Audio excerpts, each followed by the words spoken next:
Hello everyone, I'm JG and welcome back to Music Forever, where today I'm going to be reviewing the newest album from King Gizzard and the Lizard Wizard, Fishing for Fishies. Now this is a group that I only started listening to a couple months ago, really. I heard a lot of good stuff about them back in 2017 when they dropped like 5 albums or something like that. For the record, I have not heard every album that this band has released in their back catalog as of right now. I have heard some of it, and what I have heard from them I have quite enjoyed for the most part, so I was looking forward to hearing this new record and reviewing it. Now, some of the singles from this thing didn't really excite me a whole ton prior to coming into this album, so I wasn't really sure how I was going to feel about this thing, especially with the added addition of the fact that the genre of this album sees the band kind of taking in a lot of influences from this very bluesy boogie rock type sound that really I can't personally say I'm a massive fan of. Not that I really actively dislike it or anything. It's just not really my cup of tea personally. It's not a genre of music that I really know a whole ton about either. So I was kind of interested to see how this album was going to sit with me after several listens. And after giving this thing several listens, I think it's an okay record, I guess. This album is not as weak as some of the lead-off singles had me initially believing it might be overall, though I still do feel kind of lukewarm on this thing. As a result, I feel, as I said before, of the genres that they're really experimenting with here on this thing. I have a feeling if you like the style of boogie rock that they're pulling from here frequently on this project, that you'll like this thing a lot more than I did. But I still think this album does have its highlights. Particularly the start of the project, I feel like, is the strongest part of this thing as a whole. The first 4 tracks or so I think are pretty solid overall. The opening track to this thing, the title track, is one that initially I was kind of, didn't really care about all too much. However, with several more listens, it grew on me a lot to the point where I think it's one of the strongest in the track listing.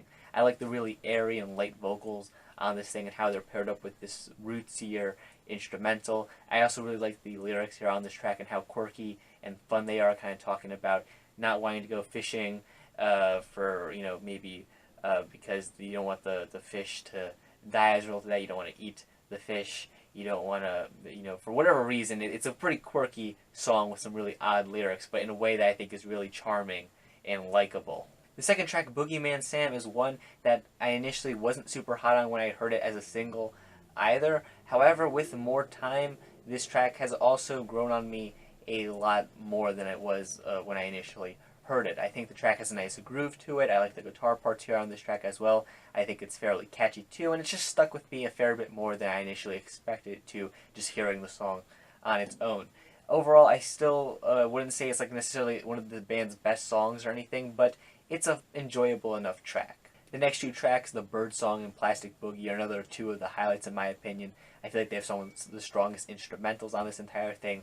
I like the lyrical direction that these tracks take, whether it be The Bird Song with, once again, some really quirky, odd lyrics that are a bit nature-inspired, or on Plastic Boogie, which sees some environmental themes coming into the lyrics. Overall, I think these 2 songs are once again some of the album's highlights, but after these couple of tracks, I think the album takes a pretty big nosedive in quality. After these 4 songs, I think the album just becomes a lot more boring overall, and my attention really just doesn't stick with this thing all too much. I will say that at the very least, the track, The Thing, that comes later on towards the end of this thing is an okay track overall. I would say it's another decent song from this thing. I think the instrumental on it is pretty interesting overall.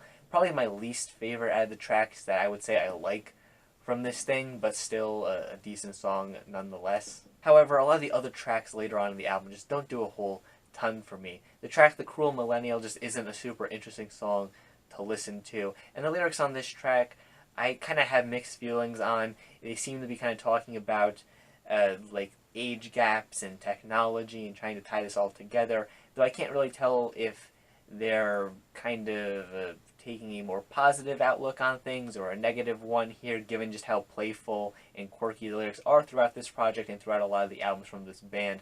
I kind of have trouble making out what exactly they're trying to say here with this song, which just leaves it feeling a bit hazier and more cloudy than I would like it to be, at least when it comes to the lyrics here on this track. And like I said, the instrumental doesn't really do a whole ton for me either. Real's Not Real is another song on here that I just find pretty uninteresting overall. I mean, it's fine enough to have as background music like much of the other tracks in the second half of this album. However, it doesn't stand out to me in any way particularly. It's just another song on this thing for me personally at the end of the day. And then the last couple of tracks on this album are kind of odd to me personally because they see the band moving into a slightly different direction when it comes to the sound of these songs. Because whereas much of the previous tracks on this thing have, as I said before, this very bluesy, boogie-focused rock sound that the band adopts decently enough, they kind of keep elements of that on these last couple of tracks, but also introduce some more electronic elements, like some synth work,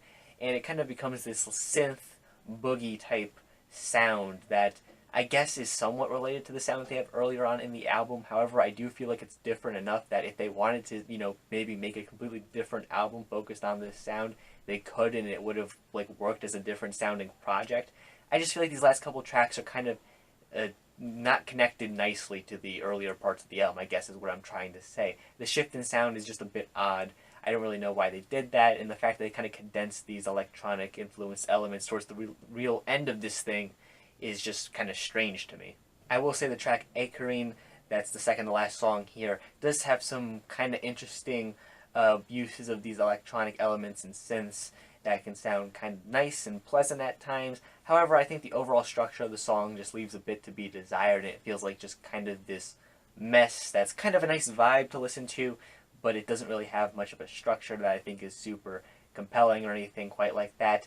And then the closing track on this album, Boogie, is easily my least favorite song on the entire album. It's nearly 7 minutes long, easily the longest song on this thing. However, at the same time, I feel like it's the song with the least amount of content packed into it. This track was a real test of my patience to listen to, just because I feel like there's so little going on here in this track. This thing could have been so much shorter than it actually is, while still getting to the point.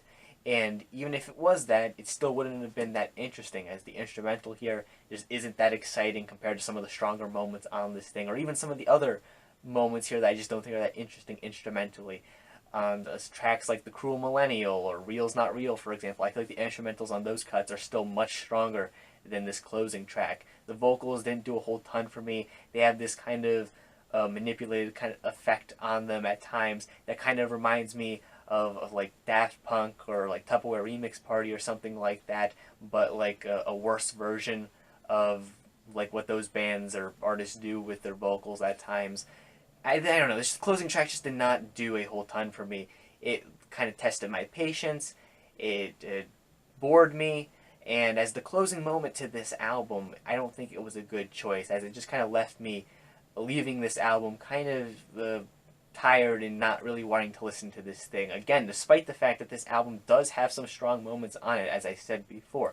The first leg of this album or so is pretty decent overall, and as I listen to it, it's a pretty pleasant listen. I like what they do with the boogie sound on these first few tracks on the album. I like how they incorporate some of the harmonicas on this thing too. I think they sound really nice. The lyrics at times on this project are really quirky and really fun. The vocals are pretty decent as well. There's some catchy hooks mixed into some of these earliest tracks too. These first 4 tracks here, while I wouldn't say that they're some of the strongest in the band's catalog or anything, they're decent songs that are worth listening to.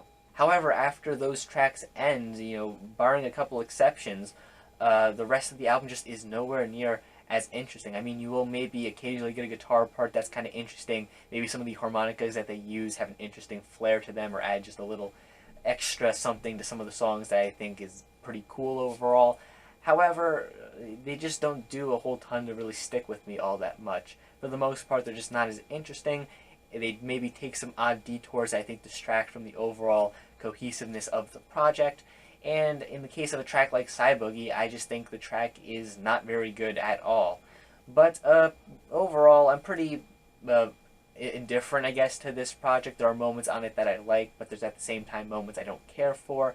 I would recommend that anyone curious in checking this project out, check out the first 4 tracks or so. I think those are the highlights. And if you like that sound, maybe move on into checking out the rest of the album. However, if those 4 tracks don't do a whole ton for you, I don't think the rest of the album will necessarily.